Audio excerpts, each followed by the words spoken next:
Hey guys, Tammy with MyDentalGig here today to talk to you about how to submit your timesheet from a PC or tablet.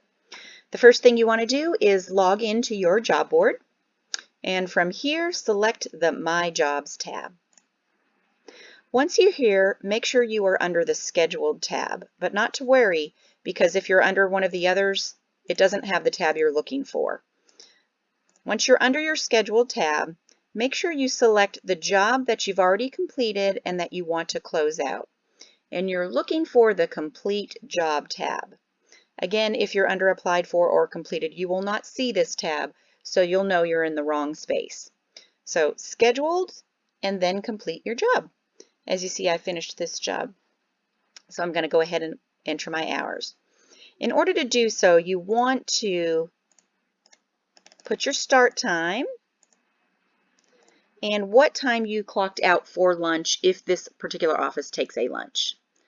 Once you finish that, you want to clock back in. In order to clock back in, simply hit Add More Hours. This will allow you to clock in at the 1 o'clock hour, and then you can select what time you left the office for the day. Once your hours are in and complete, simply hit Submit Hours.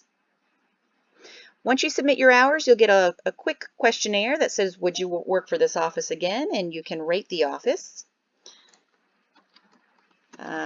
Leaving good feedback is always good for your fellow job seekers so they know what to expect when they're walking into this. Some small feedback. Great office, fun team to work with. And submit. Voila, your office hours are now submitted for the gig. Stay tuned for more videos to come. I hope you enjoyed this today, and thanks for joining me. Bye.